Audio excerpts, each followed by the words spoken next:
मी पत्रकार नाना खैरे आपले स्वागत करतो।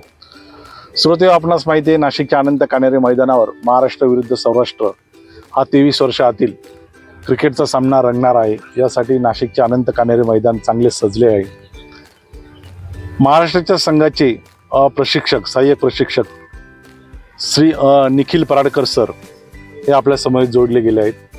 निखिल पराडकर सरांचा जर आपण उल्लेख केला तर ते 2008च्या महाराष्ट्र संघाचे कर्णधार होते। त्यावेळेस महाराष्ट्राच्या संघाने मोठे यश संपादन केले होते।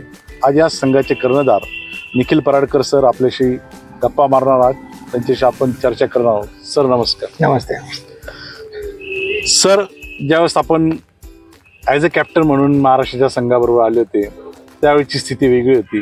त्यावेळेस आपण कॅप्टन होता, आता आपण एक प्रशिक्षक म्हणून आला आहात, याबद्दल काय सांगताय? फर्स्ट ऑफ ऑल, नाशिकमध्ये नेहमीच मला खेळायला आवडलेलं आहे। प्लेयर म्हणून पण आणि कोच म्हणून पण मी फर्स्ट टाइम नाशिकला आलो आहे। तर नाशिकचं जे गोल्फ ग्राउंड आहे ते माझं one of the favourite ground आहे। रणजीमध्ये जे शतक माझं झालं आहे ते याच ग्राउंडवर झालं होतं। मी जेव्हा कॅप्टन रणजी संघाचा कर्णधार होतो तेव्हा पण फर्स्ट मॅच मी नाशिकलाच खेळलो होतो। सो बऱ्याच माझ्या आठवणी नाशिक ग्राउंडशी जुळलेल्या आहेत आणि तेव्हा प्लेयर म्हणून एक वेगळी रिस्पॉन्सिबिलिटी होती। तेव्हा असं होतं की स्वतःचा परफॉर्मन्स बरोबर बाकीच्या टीमचा बॅलन्स आणि बाकीच्या प्लेयर्सकडनं जी रिस्पॉन्सिबिलिटी दिली गेली आहे तर राईट वेळेत राईट गोष्टी त्यांच्याकडनं करून घ्यायच्या हे माझं काम होतं। आता कोच म्हणून रिस्पॉन्सिबिलिटी अजून वाढलेली आहे, कारण सगळ्या पूर्ण संघाची जबाबदारी कोचेसवर असते आणि राईट टाईमला राईट गोष्टी करणं आणि प्लेयर्सला प्रिपेअर करणं आणि प्लेयर्सकडनं बेस्ट परफॉर्मन्स करून घेणं ही कोचची जबाबदारी आहे। त्यामुळे आता जबाबदारी अजून वाढलेली आहे। आपण ज्यावेळेस ॲज अ प्लेयर म्हणून आला होता त्यावेळेस अनंत कान्हेरे मैदान थोडं तयारीच्या दृष्टीने होतं आणि आता त्याचं रंगरूप चांगलंच बदललं आहे, याबद्दल काय सांग? नाही, गोल्फ ग्राउंडवर जेव्हा मी आधी प्लेयर म्हणून बऱ्याच मॅचेस खेळलोय, अंडर 23 एज ग्रुपला पण मी महाराष्ट्र टीमचा कॅप्टन होतो, तेव्हाही आमच्या मॅचेस इथे झालेल्या आहेत। रणजी ट्रॉफीच्या मॅचेस पण झालेल्या आहेत। ॲक्च्युली ग्राउंड तेव्हापासूनच खूप सुरेख ग्राउंड आहे आणि इकडची खेळपट्टी बॅटर्स आणि बॉलर्स दोघांना फेवर करते। म्हणजे जर तुमच्याकडे स्किल असेल तर नक्की तुम्ही या मैदानावर आणि या खेळपट्टीवर तुम्ही परफॉर्मन्स कराल।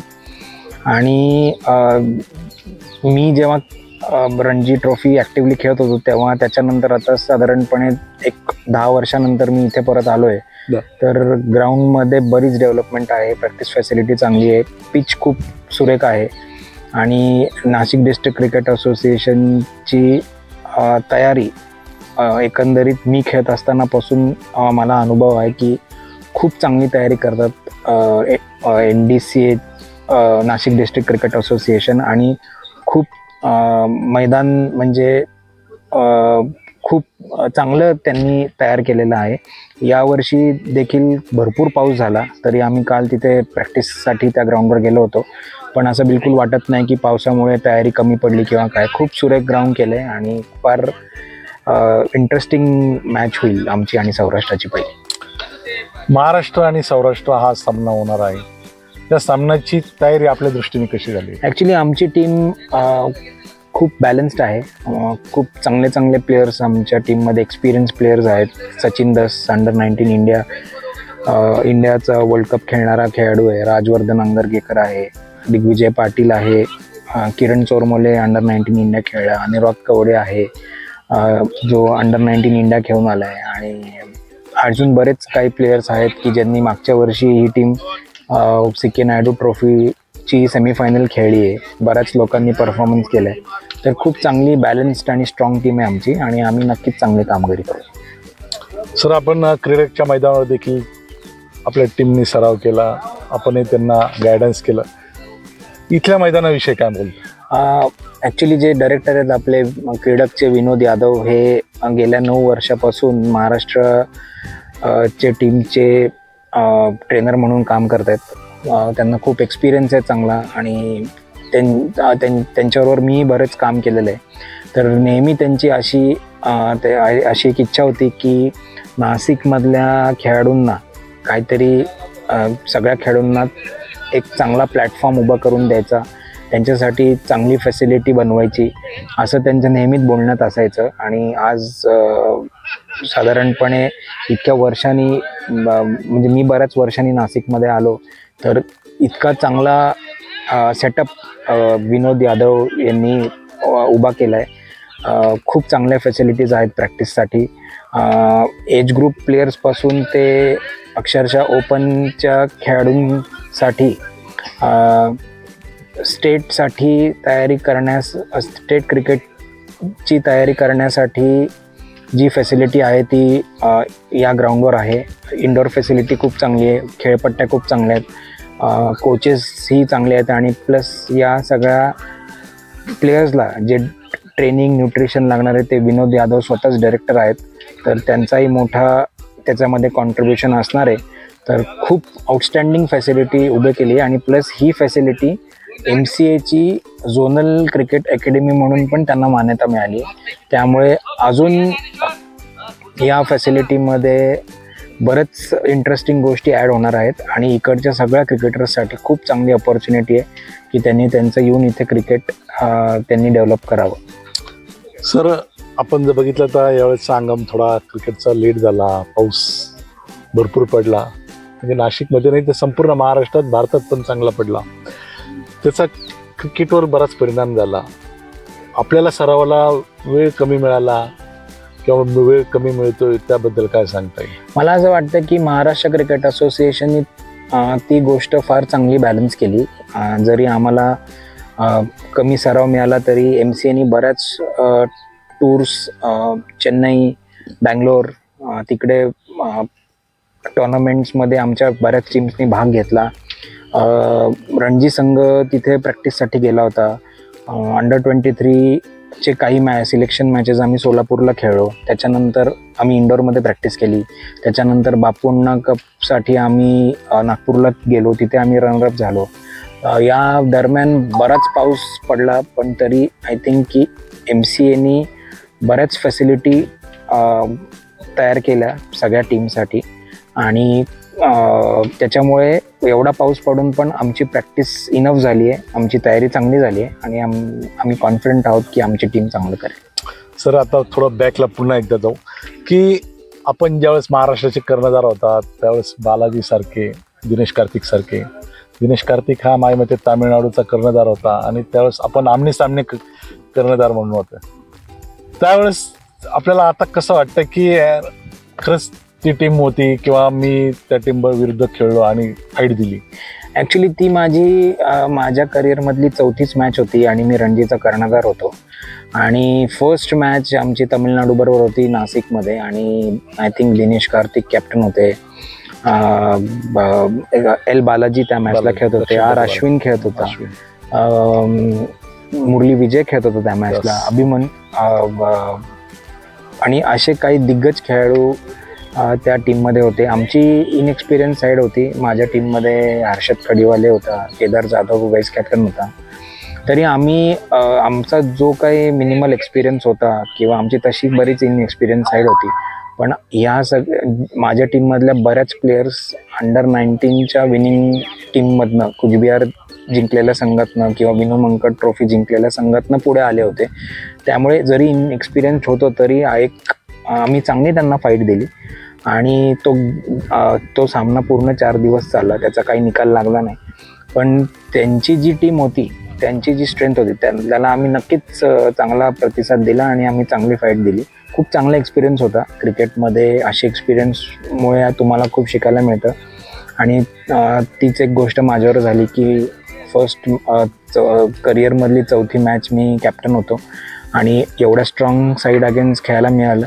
तर हार्ड क्रिकेट काय असतं ते प्रत्यक्षात बघायला मिळालं, कॉम्पिटिशन काय असते ते बघायला मिळालं आणि त्याच्यामुळे मला पुढे माझ्या करिअरमध्ये भरपूर फायदा झाला. आणि जो खेळताना फायदा झाला तो सगळा एक्सपिरियन्स आता मला कोच म्हणून त्याचा फार फरक माझ्या नॉलेजमध्ये किंवा एक्सपिरियन्समध्ये भरपूर त्याचा वाटा आहे किंवा त्या एक्सपिरियन्सेसचं कॉन्ट्रीब्युशन आहे. त्यामुळे तो नेहमीच माझ्यासाठी तो एक्सपिरियन्स फार मोलाचा असेल. सर, त्यावेळेस आपले कोच म्हणून महाराष्ट्राचे शॉन विलियम्स ऑस्ट्रेलियन होतेच, पण ते आपल्या पुण्याचे जे जलदगती गोलंदाज होते भारतासाठी, नक्कीच त्यांनी हे केलं असतं. पण काही थोडक्यात त्यांचं हे उकलं. त्यांचं नाव, आपले जे कोच होते, आपले कोच त्यावेळेस शॉन विलियम्स होते. ते ऑस्ट्रेलियाचे होते आणि आता ते तेव्हा कोच होते. मग त्याच्यानंतर आता या वर्षीपासून ते परत आपल्या महाराष्ट्र क्रिकेट असोसिएशनचे डायरेक्टर म्हणून त्यांना निवडण्यात आलेलं आहे. तर ते आता परत डायरेक्टर म्हणून आलेले आहेत. ते रणजी टीम बरोबर असणार आहेत, पण त्याचबरोबर त्या सगळ्या टीम्सशी कनेक्टेड असणार आहेत. आणि त्यांचाही एक्सपिरियन्स मोलाचा आहे, कारण ते जेव्हा महाराष्ट्रामध्ये होते त्यांनी महाराष्ट्र टीमबरोबर 5 वर्ष काम केलं आणि महाराष्ट्र टीमनी तेव्हा खूप चांगलं केलं होतं. तर त्यांचा एक्सपिरियन्सही आता मोलाचा असणार आहे आणि ते सगळ्या टीमशी कनेक्टेड असणार आहे.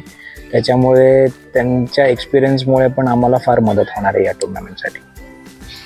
हर्षद खडीवाले, नंतर आपण, नंतर माझ्या अमित पाटील वगैरे हे सारखे जे खेळाडू होते आपल्या काळातले, हे प्रत्येकाला महाराष्ट्र क्रिकेट असोसिएशनने प्रत्येकाला आपलं कर्तृत्व सिद्ध करण्यासाठी पुन्हा एकदा संधी दिली.